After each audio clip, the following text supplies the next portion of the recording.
Then thank you very much, everyone. Again, my name is Florian Wohlrab. I'm working for Andes Technology, and today I want to give you an introduction about RISC-V and AI and how it scales from the edge to the server with RISC-V and Linux. Let's start right away. So, which age are we in? We are in the age where John Hennessy and David Patterson have received the Turing Award for some very interesting research, and that has been focused on domain-specific architecture. What is domain-specific architecture? It let you allow to bring your custom instruction and make your core very well tailored with custom instructions. It's also the age of security. All devices continuously connected to the internet, to the networks, and people trying to break in to steal information. So people who are designing SoCs need to make them more secure. It's also a new area of how we develop. Ageless hardware development, what does it mean? It means we do not have 4 years to make a SoC. We need to make a SoC in 1 year or in half year. We need to be fast. That means you need to take off-the-shelf components and put them together. And then last but not least, OpenISA. First time in industry, or almost first time, we have an OpenISA which everyone can use and can design how he wants by himself. That is the time where we are defining a new architecture for computer. It's the golden age for computer architecture, if you want to put it like this. And that's exactly where RISC-V is putting in. So RISC-V is inspired by the success of open source software like Linux, or also like, yes, Linux, where many people working together to make an operating system. The same as RISC-V. Many people can work together and can define the specification. They can put open source cores on the internet. They can make commercial cores based on this ISA. It's the golden age. It also allows for greater competition because it's a common standard, and this greater competition will drive innovation much quicker because more people can work, explore in parallel. We will have many, many new ideas and use cases. And then it's also an incredible ecosystem support. What does incredible ecosystem support means? There are so many people working on it, from university, from commercial size, people working at home and contributing. You have a variety of programs, softwares you can use.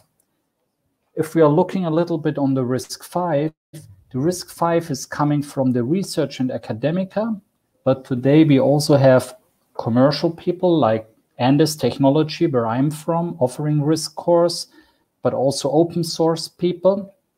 And around this, we have all this environment driving.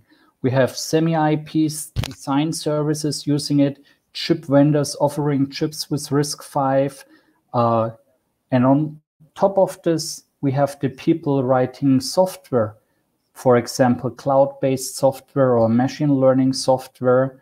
So you see all this RISC-V is enabling a much faster piece of development.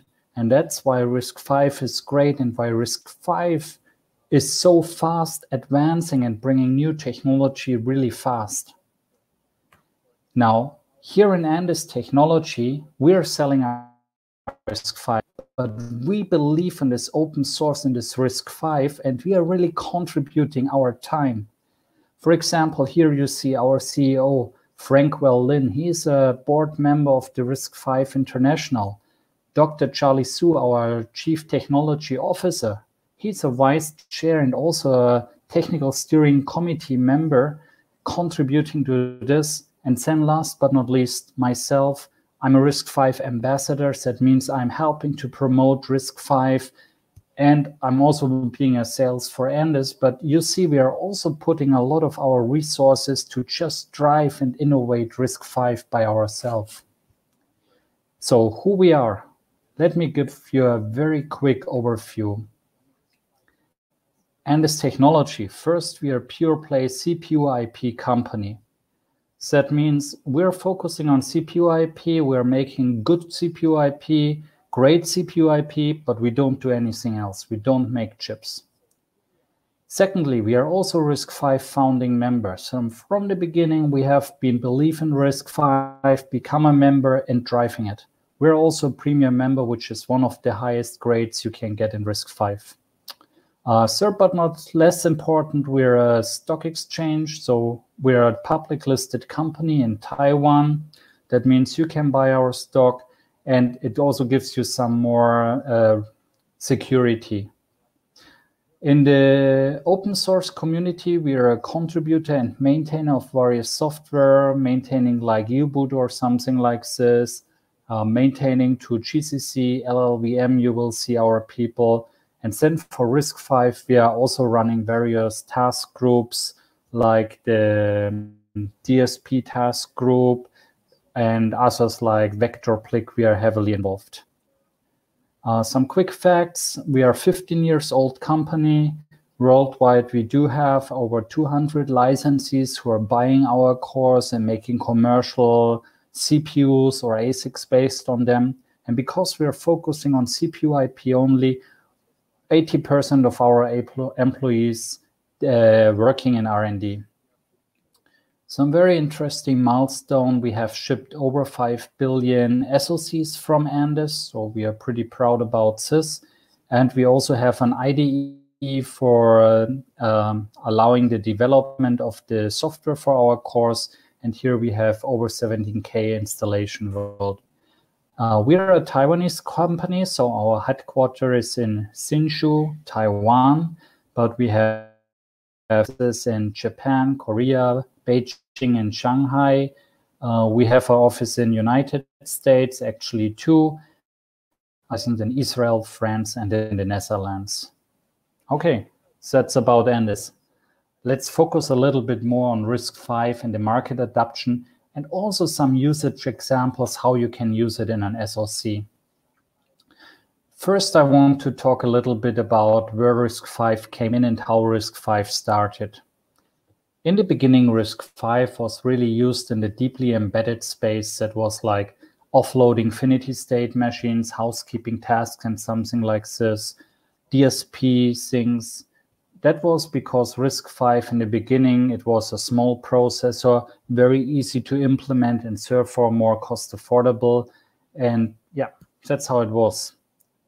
But what we are seeing now is that RISC-V is pushing up. RISC-V is becoming more powerful. We are offering a RISC-V which can be placed in a medium range smartphone. In China, we have seen development which could be a server processor. So we are seeing a lot of advancement in RISC-V and in the power, how it is used.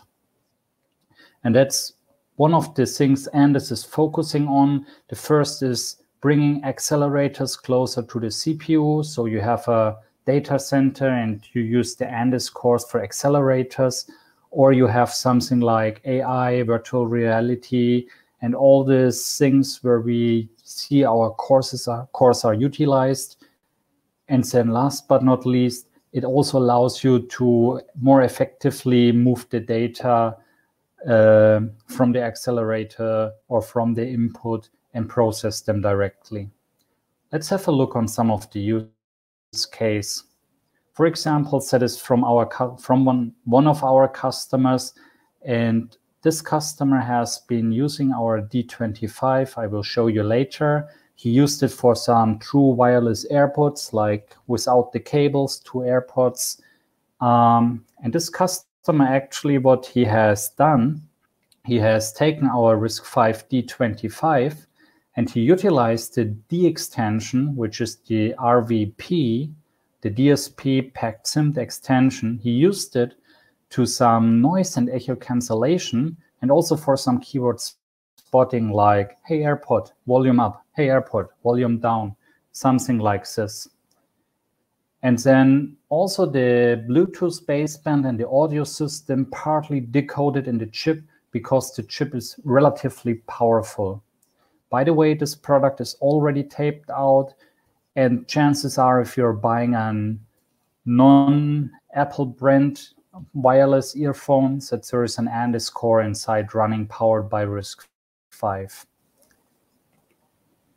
Let's have some example how typically edge device for vision processing could be built up.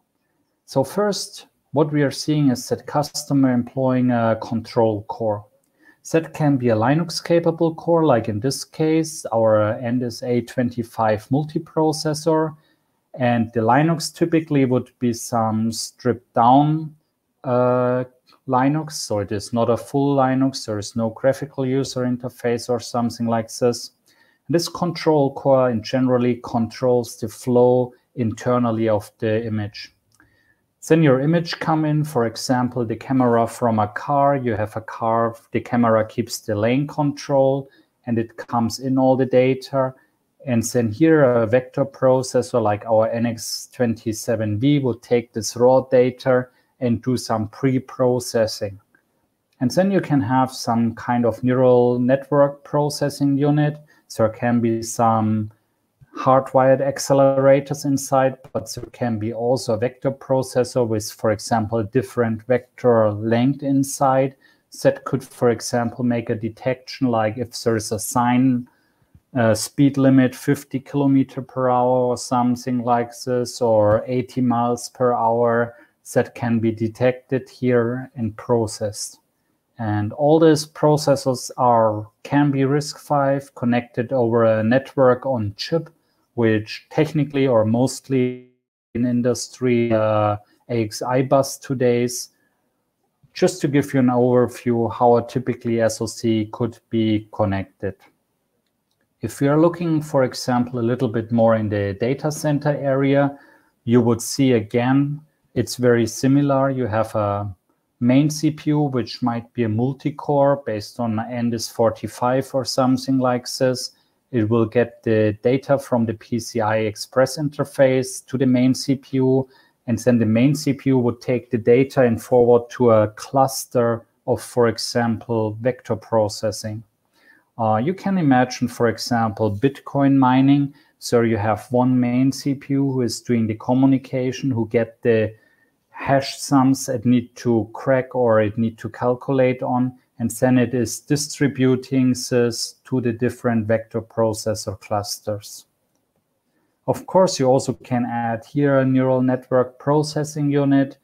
We're seeing people doing this, and then you again can have a control core controlling different accelerators, I mean multiple accelerators. Think about a matrix connection of this processors. So pretty useful actually. Let's have a little bit of a look. Like we said before, RISC-V is an open source, so everyone can build on RISC-V. Why do you have someone like a commercial offering like Andes? Well, while the instruction set architecture is open and free available, Andes still brings value. For example, we are offering some base ISA extension, which speeds up memory access and branches. That's a pure hardware thing, how we implement it in the RTL, from our knowledge, from our experience, from our engineers who are working on to optimize this very hard. We also offer features like code density, which reduces the code size, or something like power break to stall your pipeline, security protection for the stack. And that's the added value Andes is bringing. There are also things like the vector platform level interrupt controller for a better real-time operating response like preemptive behavior. And actually, these are things we think is really important for RISC-V, and part of them, like the vector interrupt controller, we're also contributing to RISC-V. We give back, we discuss in the steering committees, we say, hey guys, if you want to have a consumer-grade RISC-V, you need to have these options. We should make it part of the standard. And then we are engaging with the academic, with our competitors, with our open source enthusiasts who are helping, and we're making it an official standard if the other people see it the same like us and if we can convince them. RISC-V DSP extension, it's called the P extensions. That is something which was developed by Andes in-house and we used before in our own processors. But then with RISC-V, we saw there is a need for this. This was not in the first version of RISC-V, and we have contributed it to RISC-V and make it available for everyone, so everyone can take this ISA and add it to his RISC-V core. The P extension is really made for slow video. Think about your mobile phone. You want to have it unlocked with your face. You only need to have like 3 or 5 frames per second you're processing. That's where the DSP extension can help you. But also some voice codecs or machine learning like keyword spotting, where you say, hey, mobile phone, wake up, or hey, Google, search for me. This application, the DSP extension, is great because it can speed up by 5 times roughly. Or image classification, like what is in the image, is it a car or is it a bicycle or is it a dog, something like this, you can speed up by roughly 14 times. And actually the speed up means that at the same time you can also clock down your SoC, that means run it slower and still have the same throughput. Now if you run your SoC slower, it needs less energy, and therefore with the DSP extension you can run a device making face detection or something like this or keyword spotting on a battery for a very long time. And then last but not least, Andes is also offering some EDA tool. We call it Copilot. And this EDA tool actually helps you to take advantage of one of the best benefits from RISC-V, which is the DSA, domain-specific architecture. That means you can add your custom extension. Talk about Bitcoin mining. You have some really nice idea how to speed up the algorithm. You can make a custom instruction, so you even can speed it up more because you don't have your accelerator separated. You pull the accelerator into the CPU. Or you can use it for some video encoding, and you can have your accelerator separately, but control it by the CPU. So the custom extension is very powerful for RISC-V. And with Andes EDA automation tool Copilot, you can automate this process and do it in a few days instead of months when you're coding it by yourself and you need to integrate it in the different stages of the pipeline. All this is done by this Andes tool. With this, we also come to the roadmap of Andes. So I just want to show you we are covering a wide range from 2-stage CPU over 5-stage CPU up to 8-stage CPU. And then from left to right, we are going from a microcontroller level, like our NX45, which is a dual issue superscalar, adding the DSP extension. And then in the A45 series, we add a memory management unit, so you can run an operating system like Linux, for example. And last but not least, we have a cache coherent multi-cores, which then has L1 and I/O coherence, and also L2 cache. All right, let's have some little bit more closer look into our vector series. I just want to tell you we do have the vector. My colleague Tram has this morning already given a very great overview about microprocessors, and he has given a very detailed introduction about Andes RISC-V vector, shown how this is accelerating, so I will not spend too much time here. Just tell you we are taking a 5-stage pipeline CPU. We also do have an 8-stage pipeline, and then we are putting our vector processing unit very close to it. The vector is very configurable, so from a vector length of 128-bit up to 512 bits, configurable ALUs inside. And just as an example, if you take 50 of this vector processing units and you put it in one SoC, you can build a small open compute card which will consume less than 10 watt, but has a very high computing power and is very powerful. Let me give you some short overview about the cores Andes is offering. So I picked the 25 series in this example, which is a 5-stage single-issue pipeline. It has a configurable multiplier. So that means you can configure it for being very fast, but has a high gate count, or you can configure it for being more slow and more smaller gate count. It also has optional branch.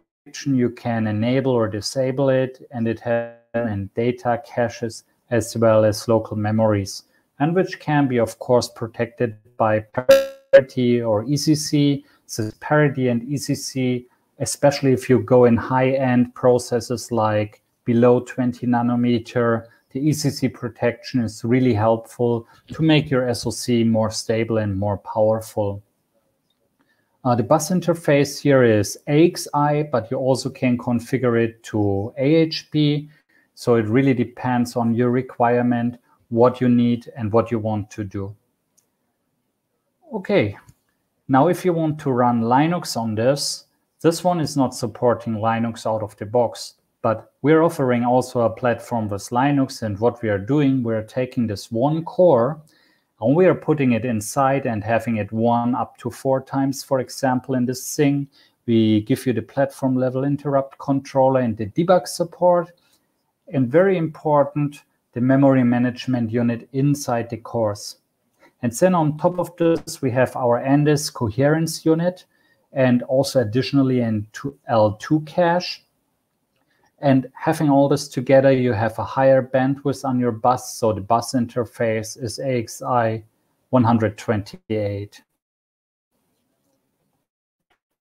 And then last but not least, Andes is also offering some platform. So if you want to build an SoC and you want to license the core from us, yes, please. And if you have an idea for an accelerator and you don't want to spend all your time to develop this low-level IOs like GPIO, quat SPI, UART, and so on, you also can license it from Andes.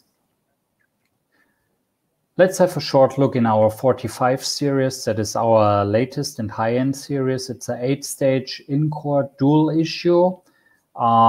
Most of this instruction are dual pairs, and we have late ALUs. Why do you need late ALUs? Imagine you are grabbing 2 instructions, and one instruction depends on the other instruction. So first you need to calculate your first instruction. That can be done in the ALU 0, and it multiplies or something like this.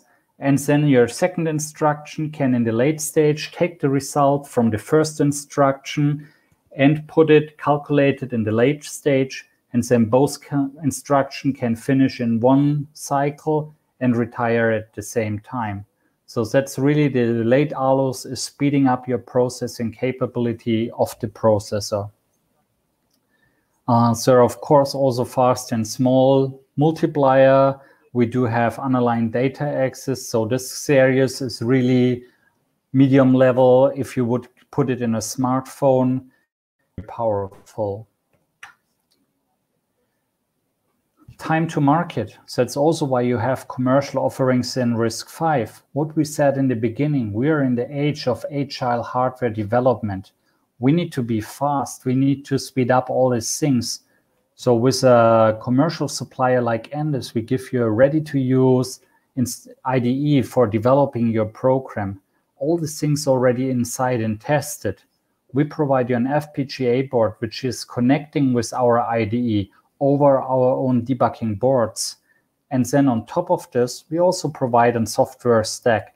We have a Linux BSP. We are offering real-time operating systems, FreeRTOS, but also different others like ThreadX and so on. And we do have bare metal demo projects, how to use the local memories, how to use the platform level interrupt controller, or how to leverage the GPIOs. Of course, the Linux, for example, we are also upstreaming it. We are bringing all our sources to the Linux community and try to make it upstream. And you can get everything from the community. But if you're a company, if you have a deadline to develop your SoC you will grab a lot of IPs and put it to, and then having someone like Andes who give you a verified, tested core and allow you to faster develop RISC-V for Linux and tell you how to do it with a lot of documentation, it just speeds up and help you to develop your core more faster. And also for questions, people or our customers normally interact with our technical support, say ask our R&D directly questions, and that's why commercial vendors, we are more of helping you to have a faster time to market. RISC-V is great because there's also a big example, and is one of our partners is IR Systems, and we are working very close with IR Systems. They are supporting all our cores, so you can use the Andes tools to debug or develop software, but you also can use the tools from our partner like IR to develop this and develop your software.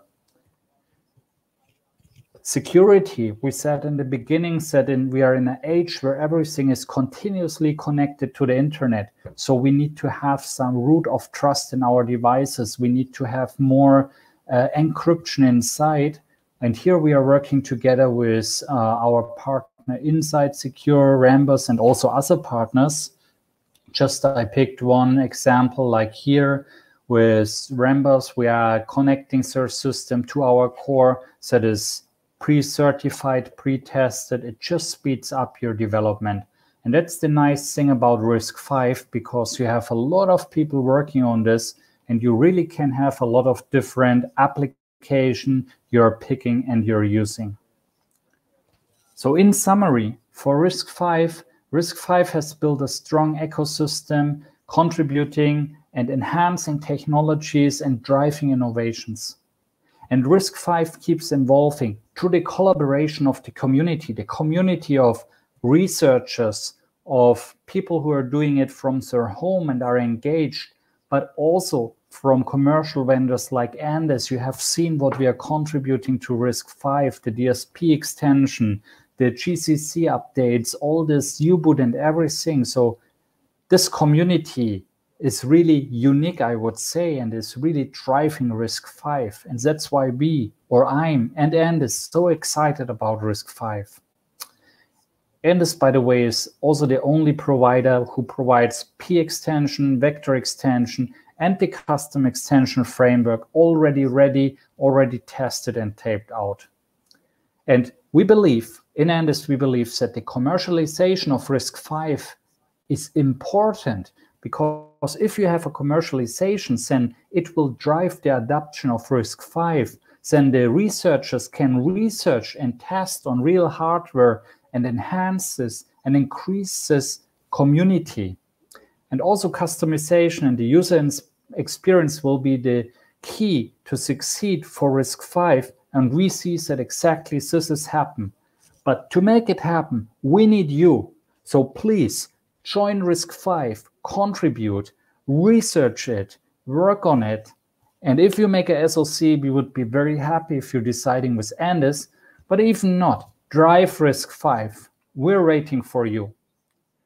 So thank you very much for listening to my presentation. I'm really happy to be here today, and I'm now ready for your question. So please let me know.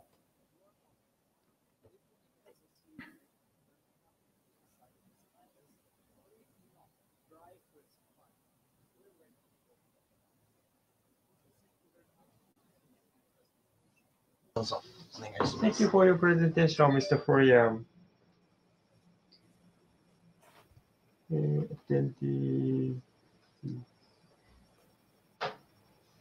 If you have any question, let me know.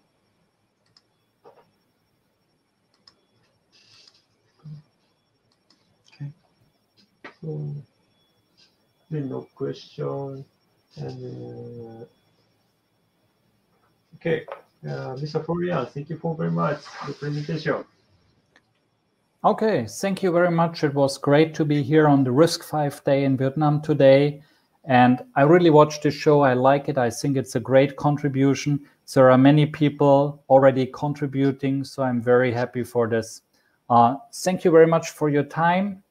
and I wish you a nice day. Okay, thank you very much.